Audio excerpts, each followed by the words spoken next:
नमस्कार, आप देख रहे हैं 4 PM बिहार और मैं हूं अभिषेक मिश्रा। बिहार के मुख्यमंत्री नीतीश कुमार प्रशांत किशोर को अपने साथ लाना चाहते थे।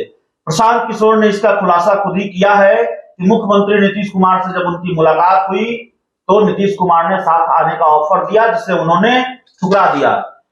इस बयान से ये संकेत मिल रहे हैं कि क्या नीतीश कुमार सिर्फ विपक्षी एकजुटता के भरोसे नहीं रहना चाहते। नीतीश कुमार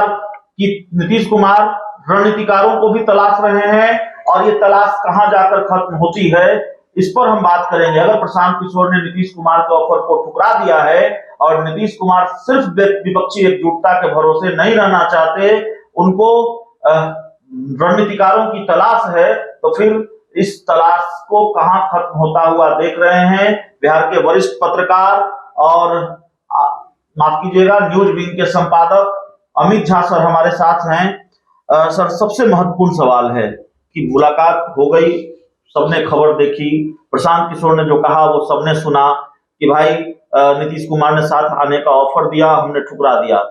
इसका क्या मतलब है? क्या नीतीश कुमार वाकई सिर्फ विपक्षी एकजुटता के सहारे नहीं रहना चाहते, बल्कि उनको रणनीतिकारों की भी तलाश है? प्रशांत किशोर जैसे पुराने लोगों की दरकार है और जिसको साथ लाने की कोशिश वो कर रहे हैं, इसको भी 2024 का हिस्सा माना जाए। देखिए अभिषेक, मैं इसको दो एंगल से देख रहा हूँ। एक तो आपने कहा कि नीतीश कुमार सिर्फ विपक्षी एकता के भरोसे नहीं रहना चाहते और उन्हें किसी ऐसे रणनीतिकार की जरूरत है जो उन्हें बता सके या उन्हें एक बड़े परिप्रेक्ष्य में खड़ा कर सके, उन्हें जीत दिलवा सके, उन्हें उम्मीदवार बना सके। पीएम पद का विपक्षी दलों का तमाम नेताओं के पास जाए, तमाम दलों से जाए, बातचीत करे, नीतीश कुमार को ऑफर लेके जाए, उनका क्या ऑफर है वो नीतीश कुमार के पास लेके आए, एक बड़ा पिक्चर बना सके, प्रचार प्रसार कर सके, तो हर किसी नेता को जरूरत रहती है। और नीतीश कुमार तो जिस मिशन पे निकले हैं उन्हें जरूर होगी। और 2015 में प्रशांत किशोर ने क्या किया था बिहार की राजनीति में आपने देखा होगा। भले ही आज प्रशांत किशोर को महत्व तो नहीं मिल रहा है बिहार के अंदर, लालू यादव कह रहे हो कि हर जगह से घूम के चले आए, क्या होगा, लेकिन वही प्रशांत किशोर है। 2015 में याद होगा आपको भी, प्रेस कॉन्फ्रेंस जब जीत हुई, नीतीश कुमार लालू यादव के पास गए थे प्रेस कॉन्फ्रेंस में हिस्सा लेने के लिए और एक दूसरे को जीत की बधाई देने के लिए। उससे पहले प्रशांत किशोर थे और किस तरह से लालू यादव उन्होंने गले लगाया था और कहा था, जीत का श्रेय भी दिया था प्रशांत किशोर को। तो प्रशांत किशोर ने, और न सिर्फ बिहार के अंदर बल्कि देश में कई ऐसे राज्य हैं, और प्रशांत किशोर ने करके दिखलाया है कि चुनावी राजनीति किस तरह से की जाती है या लड़ी जाती है। आप भले ही उन्हें बेहतर राजनेता माने या ना माने, राजनेता के तौर पे बहुत लोग कहते हैं कि प्रशांत किशोर की जो राजनीति है वो सही दिशा में नहीं जा रही है, जन स्वराज जो अभियान है वो सही दिशा में नहीं जा रहा है, इससे प्रशांत किशोर को कुछ फायदा नहीं होगा। लेकिन चुनावी रणनीतिकार में प्रशांत किशोर क्या कर सकते हैं या उन्होंने क्या किया है, इससे कोई इनकार नहीं कर सकता। तो नीतीश कुमार को वाकई जरूरत है। लेकिन अब देखिए पीके और नीतीश कुमार की मुलाकात की समझिए।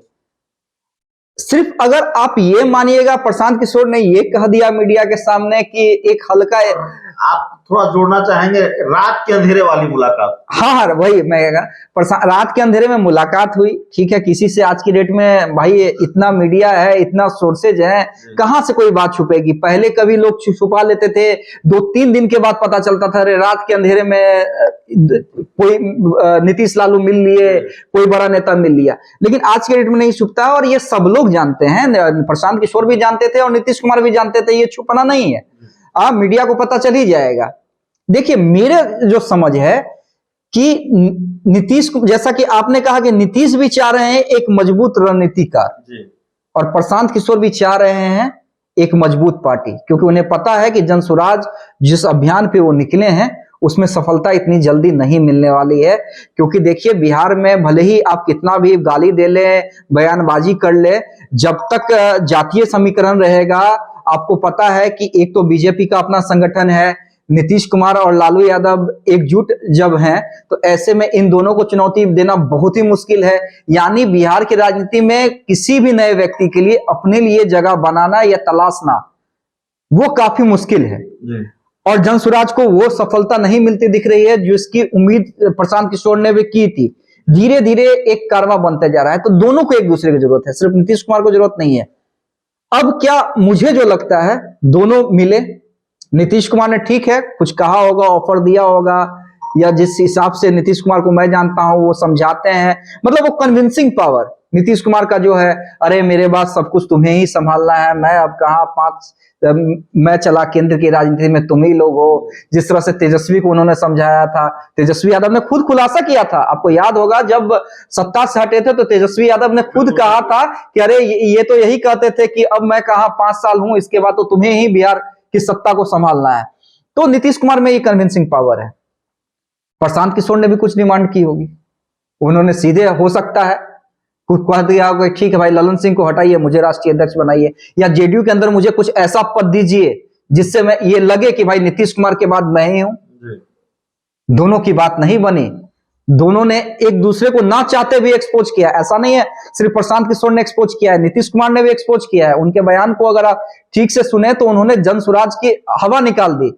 उन्होंने कहीं ना कहीं प्रशांत किशोर को कमतर दिखलाया और कहा कि भाई बाकी आप प्रशांत किशोर से पूछ लीजिए, मुझसे कुछ मत पूछिए, वो क्यों मिलने के लिए आए थे, क्या करने के लिए आए थे। प्रशांत किशोर ने एक महत्वपूर्ण बात कही और उन्होंने जो बयान दिया, सिर्फ ये नहीं कि नीतीश कुमार ने उनको ऑफर दिया उन्होंने ठुकरा दिया। एक बात जो उन्होंने कही, उससे ये सवाल भी है कि नीतीश कुमार इस नए महागठबंधन में कितनी देर चल पाएंगे, आरजेडी के साथ, कांग्रेस के साथ कितनी दूर तक, और खासकर आरजेडी के साथ कितनी दूर तक चल पाएंगे। और प्रशांत किशोर ने जो समझाया है, अगर देर सवेर नीतीश कुमार को लगा कि वो सही है तो फिर बिहार में समीकरण फिर बदल सकता है। प्रशांत किशोर ने कहा कि मैंने उनको ये बताया, उनको ये समझाया कि आपको लेकर बहुत नाराजगी है, आपको लेकर बहुत गुस्सा है, और आप जिन लोगों के साथ हैं, 7-8 दलों का वो महागठबंधन है और आगे उनके साथ चलना आपके लिए मुश्किल होगी। जब तक आप कोई विकास का मॉडल तैयार नहीं करते, बिहार के विकास के लिए कोई सही मॉडल तैयार नहीं करते, तब तक मैं आ जाऊं, कोई और आ जाए, आपको कोई फायदा नहीं होने वाला। लगता है कि नीतीश कुमार को देर सवेर ये बात समझ में आई तो बिहार की सियासत में थोड़ा और बदलाव होगा। नहीं देखिए, सवाल ही नहीं उठता आपसे, आप समझिए इस चीज को। राजनीतिक गणित जो है, ठीक है, प्रशांत किशोर, मैंने वही कहा कि चुनावी रणनीतिकार बहुत अच्छे हो सकते हैं, लेकिन अगर आप ये समझे कि नीतीश कुमार को आप समझा दे कि बिहार में किस तरह से काम करना है, तो नीतीश कुमार खुद विकास पुरुष कहे जाते हैं, कहलवाना पसंद करते हैं। उन्होंने, आपने देखा कि सुधाकर सिंह ने जब कोई मुद्दा रखा तो किस तरह से उन्होंने रिएक्ट किया। तो नीतीश कुमार को ये बात कभी पसंद नहीं हो सकती है कि कोई उन्हें समझाए कि बिहार में काम नहीं हो रहा है, बिहार में इस मॉडल की जरूरत है। बिहार में नीतीश कुमार मान के चलते हैं कि भाई वो नीतीश ही मॉडल है और जो मैं कर रहा हूं वो सही है। रही बात कि आपने कहा कि क्या अगर प्रशांत किशोर की बात से वो कन्विंस हो जाते हैं या उन्हें कुछ दिनों के बाद लगता है, तो क्या लगता है कि क्या समीकरण हो जाएगा? कोई समीकरण नहीं बदलना है। देखिए 2024 और 2025 तक कोई समीकरण नहीं बदलना है, उसके बाद बदले अलग चीज है, उसके बाद बदल सकता है। मेरा ये कहना है कि नीतीश कुमार ने गठबंधन क्यों तोड़ा, समझिए इस चीज को। अगर नीतीश कुमार जो आरोप लगा रहे हैं कि बीजेपी जेडीयू तोड़ना चाहती है, आपको लगता है कि नीतीश कुमार के रहते हुए जेडीयू टूट जाती? कोई भी तोड़ने का प्रयास करता, जेडीयू टूट जाती। नीतीश कुमार को ये बातें नहीं पता थी। नीतीश कुमार को लगा कि हाँ भाई, मेरी तमाम बात, हर बात नहीं सुनी जा रही है, समझिए, मेरी हर बात नहीं सुनी जा रही है, तो क्यों ना आखिरी पारी जो है वो नरेंद्र मोदी के खिलाफ लड़ी जाए। हाँ, तो उसमें साथ किसका चाहिए? वो मैं यही कह रहा हूं, प्रशांत किशोर से मिलना या पवन वर्मा से मिलना या किसी भी से भी मिलना। अब नीतीश कुमार जो है बीजेपी के लिए कोई स्पेस नहीं छोड़ना चाहते हैं, किसी भी तरह का एक सिंगल लाइन का स्पेस जो है वो नीतीश कुमार बीजेपी के लिए नहीं छोड़ना चाहते हैं। सबसे बड़ा दुश्मन बीजेपी है, उसके साथ, उसके लिए किसी को भी ला सकते हैं, किसी को भी ला सकते हैं और किसी के साथ भी खड़े हो सकते हैं। आपको क्या लगता है कि सुधाकर सिंह वाला मामला, अगर नीतीश कुमार पूरी तरह से कंफर्टेबल जोन में रहते या उनके दिमाग में सिर्फ अभी एक सिंगल एजेंडा नहीं चलता कि हाँ भाई पीएम 2024 में मुझे पीएम बनना है या कम से कम विपक्ष का उम्मीदवार बनना है, तो आपको लगता है कि इतने आसानी से दब जाता है? सुधाकर सिंह को लेकर आर पार की स्थिति हो जाती, आर पार की स्थिति हो जाती। कितने जेडीयू में हर एक प्रवक्ता बयान देना शुरू कर देता। जब रघुवंश बाबू को जेडीयू के प्रवक्ता 2000 जब महागठबंधन की सरकार थी, तब रघुवंश बाबू को किस तरह से बोला जाता था, जबकि रघुवंश बाबू लालू यादव के बाद सबसे बड़े नेता हुआ करते थे आरजेडी में। रघुवंश बाबू का एक बयान आता था, तमाम प्रवक्ताओं की लाइन लग जाती थी, एक से एक हमला होता था। आज किसका हमला हो गया सुधाकर सिंह पे? बस एक उपेंद्र कुशवाहा ने बोला कि ज्यादा दिक्कत है तो तेजस्वी यादव से बात कर ले। इसके अलावा किसने क्या बोला सुधाकर सिंह पे? कौन जेडीयू का नेता हमलावर हुआ? तो यही चीज है, क्योंकि नीतीश कुमार को पता है कि अभी सिंगल एजेंडा है 2024 में पीएम पद की उम्मीदवारी या किसी भी तरह नरेंद्र मोदी को हटाना। और इसी का कारण है कि कल उन्होंने बड़ा कार्ड भी खेला है आपसे कि अगर हमारी सरकार बनती है तो विशेष राज्य का दर्जा न सिर्फ बिहार को मिलेगा बल्कि तमाम पिछड़े राज्यों को मिलेगा। आप देख रहे हैं नीतीश तो बस ये तो छोटी मोटी चीज है जो प्रशांत किशोर समझा रहे थे या उन्होंने कहा कि मैंने ये बोला है, तो ये छोटी मोटी चीज है। नीतीश कुमार को पता है कि अब राजनीति में क्या करना है, उन्हें किसी के दिमाग की जरूरत नहीं है।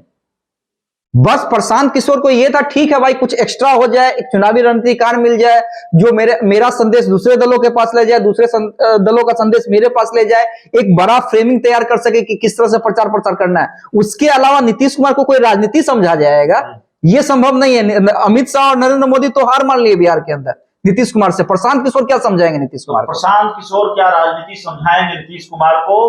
नीतीश कुमार का निशाना मछली की आंख पर है। तो मिशन 2024 है और बीजेपी से निपटने के लिए और भारतीय जनता पार्टी को निपटाने के लिए नीतीश कुमार किसी को भी साथ ला सकते हैं, किसी के साथ भी जा सकते हैं।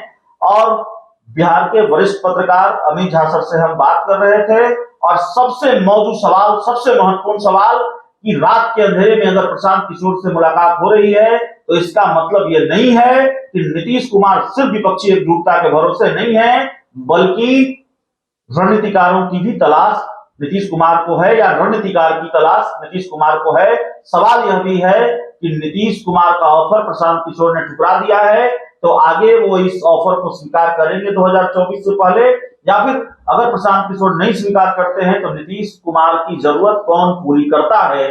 इस पूरी रिपोर्ट में इतना ही, इस बातचीत में इतना ही। बहुत बहुत धन्यवाद।